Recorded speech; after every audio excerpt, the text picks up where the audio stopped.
Për Velipojën, qëndron është skuadra që përfaqësohet nga Studia Saunders.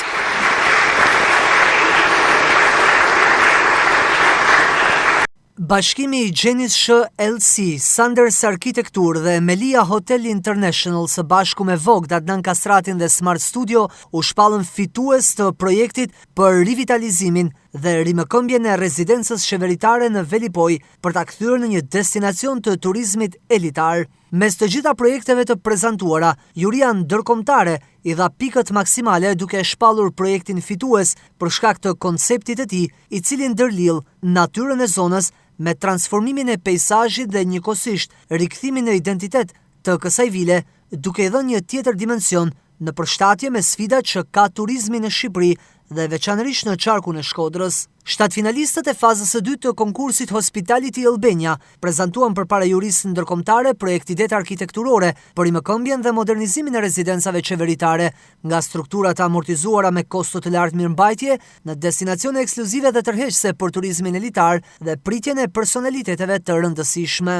Vetë kryeministri Edi Rama e vlerësoi këtë konkurs për shkak të përfshirjes së arkitektëve të njohur ndërkombëtar dhe me eksperiencë si një hap të ri që po hell turizmin në vendin tonë, duke i dhënë këtyre hapësirave tashmë një tjetër projekcion për t'i bërë në mikpritëse të asaj që Shqipëria synon prej vitesh turizmit elitar.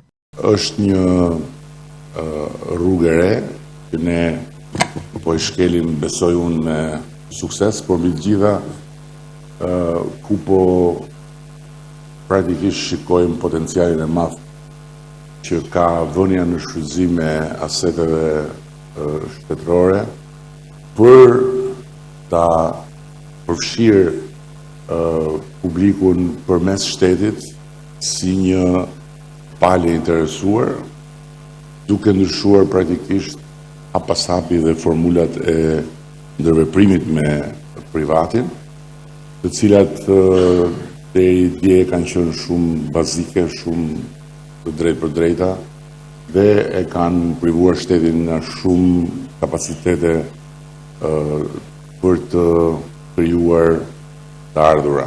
Arkitekti Saunders Arkitektur u shpreh se vizioni për ta kthyer në identitet këtë vilë është bërë duke u bazuar në përvojën që vetë përfaqësuesit e kompanisë Gjenis SHPK kishin si investitor të mëhershëm vetëm fare pak kilometra larg kësaj vile qeveritare me projektin e Velipoja Grand Europa Resort, por dhe vizionin që ato kanë në tërësi për zhvillimin e turizmit në këtë zonë. Ai theksoi se është e rëndësishme që të ruhet identiteti, por njëkohësisht i jepen dimensione të reja që përshtaten me sfidat që ka turizmi në gjithë botën.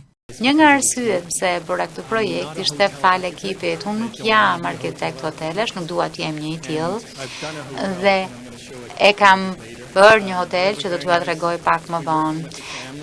Ne punojmë me familjen që zotron hotel ngjitur pronës së tyre.